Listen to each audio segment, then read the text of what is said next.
예, 오늘 말씀의 제목은 현실과 내적 확신이에요. 현실과 내적 확신이에요. 여러분, 모든 생물은 살고자 하는 생명력, 바로 생명에 대한 갈망을 가지고 있어요. 그래서 모든 생물의 일생은 살고자 하는 노력으로 점철되는데, 예를 들면 동물이 먹고 마시는 것, 식물이 뿌리를 통해 물과 영양분을 섭취하는 것이 그 예예요. 이것은 생명을 유지하기 위한 생물들의 노력인데, 인간 역시 이 본능 안에 있어요. 그래서 어떤 면에서 인간의 일생은 생명을 유지하려는 노력의 인생으로 볼 수 있어요. 그런데 이것은 하나님께서 모든 생물 안에 생명력을 유지하려는 본능을 숨겨 놓으신 것으로 우리가 이해할 수 있어요. 하나님께서 모든 생물 안에 살고자 하는 그 본능을 심어 놓으셨다는 것이죠. 그런데 모든 생물 안에 요 살고자 하는 본능 말고 또 다른 한 가지를 숨겨 놓으신 것이 있는데, 그것은 바로 죽음이라는 거예요. 죽음.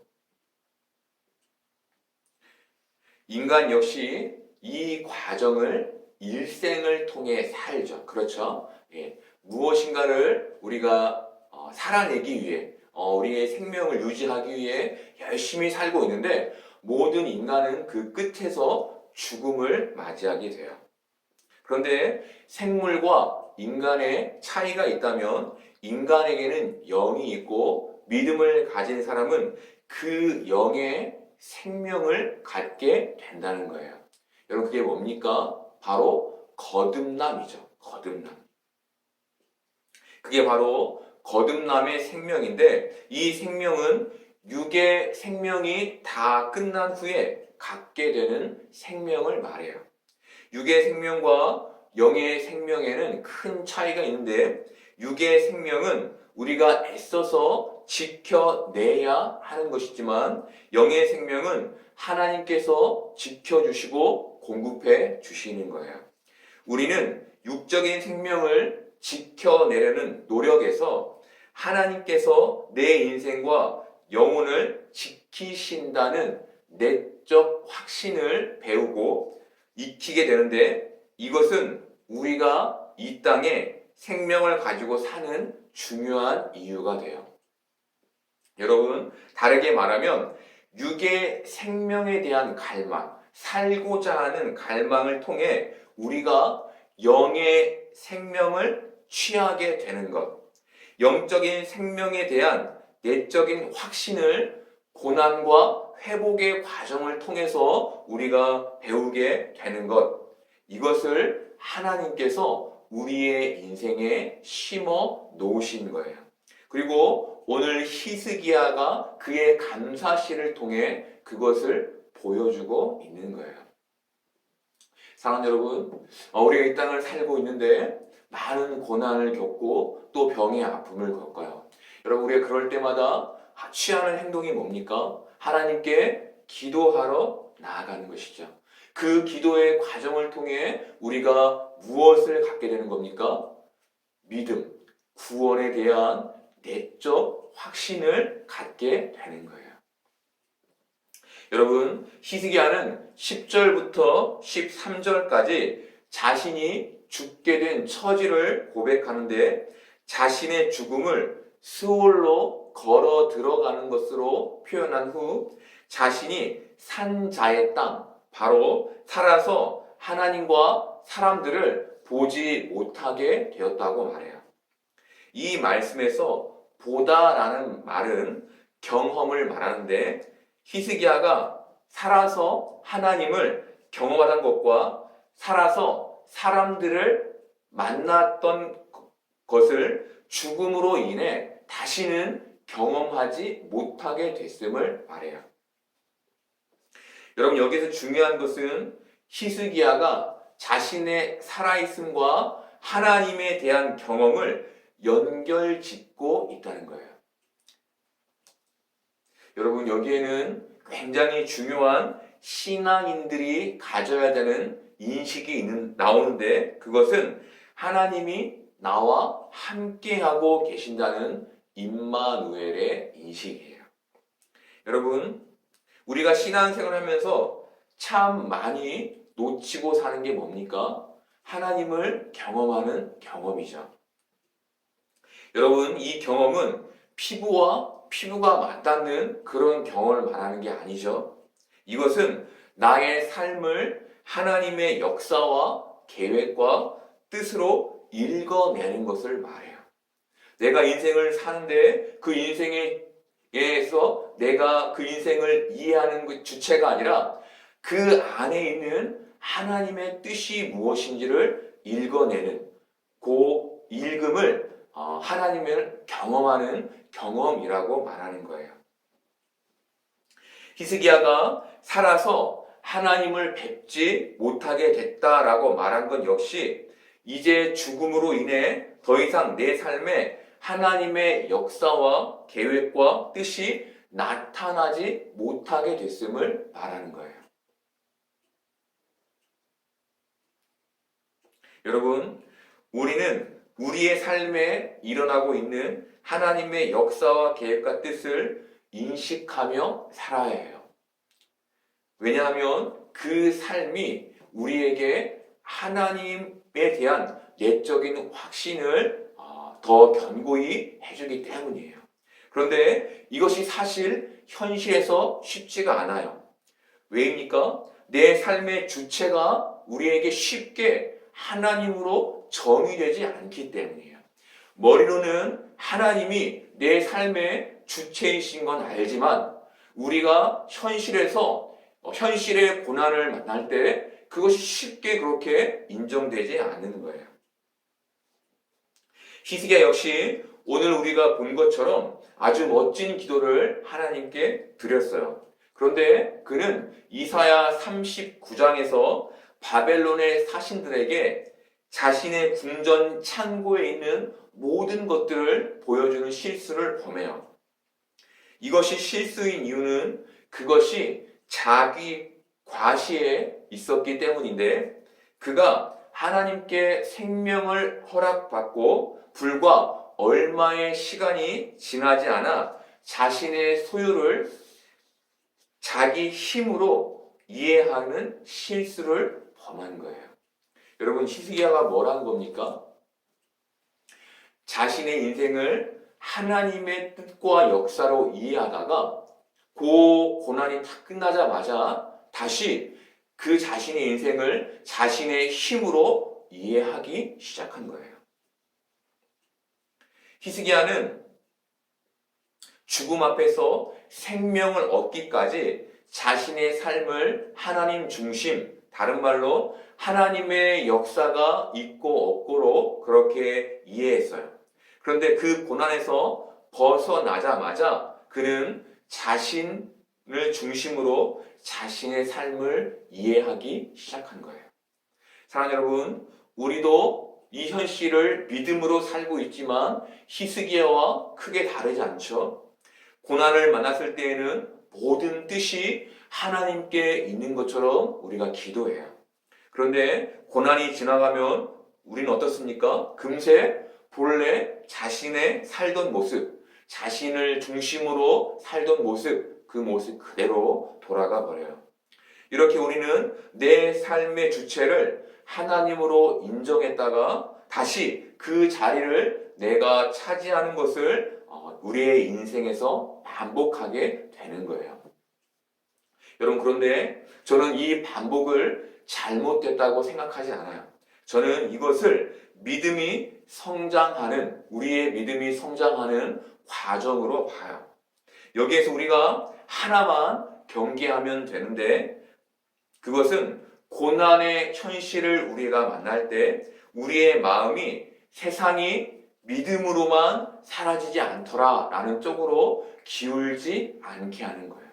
자꾸 우리가 이 현실을 만날 때 와, 진짜 그렇게 믿음으로만 사라지지 않네? 라는 생각들을 하게 되고 경험들을 하게 되는데 우리의 마음을 그쪽으로 기울지 않게 하는 것. 요것만 우리가 경계하면 되는 거예요. 그런데 또 하나 우리를 하나님 중심으로 사는 삶에서 넘어지게 하는 게 있어요. 그것은 바로 세상의 문화예요. 이 세상의 문화는 정당성과 합리성을 가지고 우리의 생각과 마음에 침투해 들어와요. 2000년도 초반에 우리나라에 건강을 행복의 척도로 삼는 웰빙이라는 문화가 들어왔어요. 이 웰빙의 삶은 사람들의 삶에 빠르게 자리 잡기 시작했고 사람들은 이 삶에 빠르게 익숙해지기 시작했어요. 그런데 문제는 웰빙의 문화에 자신의 생명과 자신의 행복이 자신에게 있다는 이념이 들어 있는 거예요. 웰빙이라는 말이 인간에게 너무나 이로운 말이지만 그 말에 하나님과의 교묘한 단절이 숨겨져 있는 거예요. 여러분, 세상은 이렇게 그 문화에 하나님과의 단절을 교묘히 숨겨놓아요. 그것은 늘 합리성과 정당성과 이익을 내포하고 있어요. 그래서 우리에게는 굉장히 이롭고 좋게 느껴져요. 근데 여러분, 우리는 어떻게 해야 합니까? 그 문화를 잘 받아들이지만 그 문화 안에서 하나님과의 단절, 그 교묘히 숨어있는 하나님과의 단절을 발견해서 그것을 제거하고 그것을 없앨 수 있어야 하는 거예요. 우리가 그 문화 안에서 하나님과의 단절을 피해 가야 한다는 거예요. 여러분, 우리가 세상을 지혜롭게 살려면 우리가 하나님 중심으로 이 땅을 이해할 필요가 있어요. 그런데 앞에서 설명드린 것처럼 세상의 문화가 우리에게 대중성으로 다가올 때 그것은 쉽지가 않아요. 여러분, 하지만 우리가 지혜로워질 수 있기를 바라요. 지혜롭게 하나님을 발견하고 그 안에서 하나님을 찾아갈 수 있기를 바라요. 이 히스기야는 14절부터 16절까지 자신의 마음을 하나님께 고백하는데 그가 자신의 죽음 앞에서 얼마나 기도했는지 그리고 자신이 그 병으로 얼마나 힘들고 어려웠는지를 하나님께 말해요. 우리 15, 16절 볼까요? 주께서 내게 말씀하시고 또 친히 이루셨사오니 내가 무슨 말씀을 하오리이까? 내 영혼의 고통으로 말미암아 내가 종신토록 방황하리이다. 주여, 사람이 사는 것이 이에 있고 내 심령의 생명도 온전히 거기에 있사오니 원하건대 나를 치료하시며 나를 살려 주옵소서. 15절에서 주께서 내게 말씀하시고 또 친히 이루셨다는 말은 하나님께서 자신의 죽음을 말씀하셨고 그것을 자신에게 이루셨다는 말이에요. 근데 히스기야는 16절에서 사람의 사는 것이 이 말씀에 있사오니 라고 말해요. 여러분, 이것은 나를 죽이실 수 있는 하나님께서는 나를 살리실 수도 있다는 말인데 히스기야가 자신의 생명의 주체가 하나님이심을 고백하고 있는 거예요. 여러분, 히스기야가 자신의 생명을 어떻게 이해하고 있는 겁니까? 하나님께 있음을, 다른 말로 자신의 생명이, 자신의 인생이 하나님께 있음을 하나님 중심으로 이해하고 있는 거예요. 여러분, 이 말씀에서 죽음과 삶은 내가 붙잡고 있는 놓지 못하는 우리의 인생을 의미해요. 사랑하는 여러분, 우리는 내 인생이 내 계획대로 내가 설계한 대로 이루어지기를 바라죠. 그래서 어느 면에서 우리는 계속 우리의 인생을 이렇게 붙잡고 놓지 못해요. 그래서 조금이라도 내가 설계한 인생에서 그 가는 길이 어긋나면 우리는 힘들어하고 낙심해요. 그런데 믿음은 뭡니까? 우리가 쥐고 있는 이 손을 펴서 내 인생을, 내 생명을 하나님께 드리는 하나님에 대한 인정이에요. 다른 말로 내 인생을 하나님을 중심으로 이해하는 것을 말해요. 하나님께서 내 인생 속에서 이루시는 역사, 그 뜻, 그 계획 안에서 내 인생을 이해하는 것, 이것을 말하는 거예요. 여러분, 주님께서는 제자들에게 너희가 무엇을 먹을까, 마실까, 입을까 염려하지 말라고 말씀하셨어요. 이것은 네가 스스로 가져가려는 네 인생의 계획을 내려놓으라는 의미였는데, 주님은 너희는 먼저 그의 나라와 그의 의를 구하라는 말씀으로 우리가 하나님께 우리의 인생을 내려놓을 수 있는 방법을 설명해 주셨어요. 여러분, 우리는 이 세상에서 내 인생을 붙잡고 놓는 것을 반복하게 될 거예요. 바라는 것은 그 많은 반복 속에서 우리 안에 내 인생을 지키시는 이가 하나님이시라는 내적인 확신이 견고해지기를 바라요. 우리가 우리의 인생을 하나님 중심으로 이해하며 내 인생을 붙잡고 있던 그 손을 놓고 세상을 다스리시고 통치하시는 그 하나님께 우리의 인생을 맡길 수 있기를 바라요. 그 과정을 통해서 우리가 내적인 확신을 견고히 할 수 있기를 바라요. 히스기야는 자신의 생명이 주님께 있음을 고백한 후 나를 치료하시고 나를 살려달라고 하나님께 간절히 기도해요. 이것은 인간이 하나님께 드릴 수밖에 없는 하나님 의존적 모습을 보여주는데, 이것은 신앙을 가진 사람들이 강함을 추구하는 세상 사람들에게 나약한 존재로 인식될 수밖에 없는 근거가 돼요. 세상 사람들은 스스로 강함을 추구하기 때문에 하나님께 자신의 삶을 의탁하는 우리를 보며 나약한 존재로 인식할 수밖에 없어요. 그런데 우리가 이 현실에서 기억해야 하는 게 뭡니까? 하나님께서 인간의 인생에 죽음을 두셨다는 거예요. 이 죽음 앞에서 모든 사람이 자신을 스스로 강하게 할 수 없다는 거예요. 지금껏 그들이 스스로 강하게 했던 그 삶을 포기하게 되는 순간이 오는데, 그것이 바로 죽음 앞에서라는 거예요. 사랑하는 여러분, 이것은 우리에게 특별한 통찰을 주어요. 그것은 세상 사람들에게 약하게 이해되었던 우리가 실상은 하나님을 의지하는 강한 존재라는 거예요. 우리가 이 땅에서 하나님을 의존하는 약한 모습으로 살았던 것이 약함과 어리석음이 아닌 영원한 생명의 준비였다는 것이죠. 사랑하는 여러분, 우리가 이런 이해를 가질 때 우리는 더 이상 세상에서 약한 자도 아니고 어리석은 자도 아니며 지혜로운 자이며 강한 자인 거예요. 그래서 17절에서 히스기야가 내적 평안을 고백하는 거예요.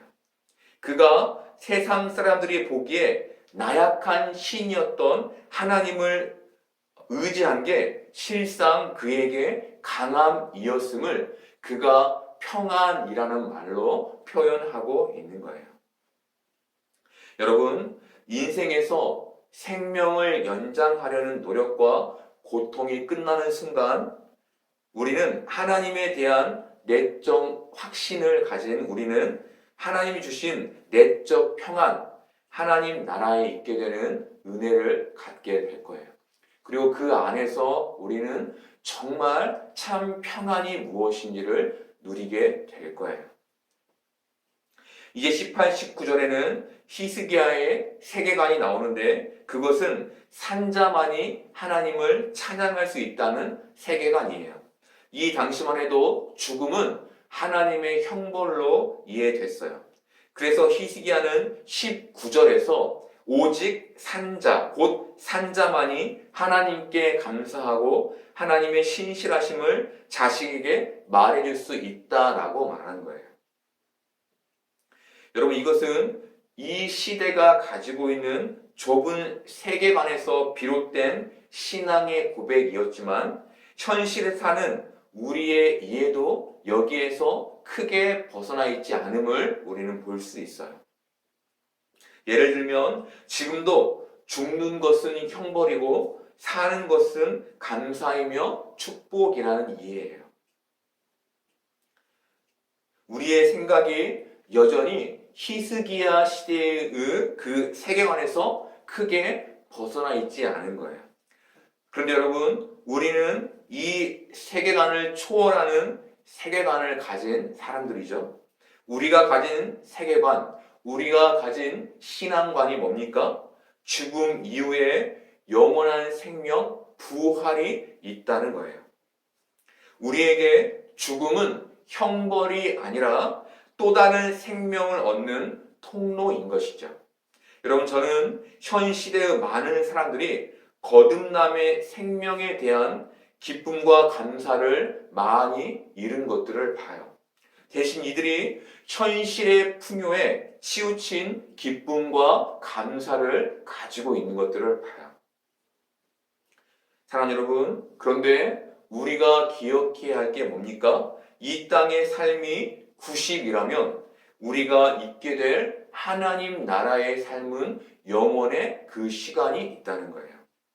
그 시간이 영원에 있음을 우리가 기억해야 하는 것이죠.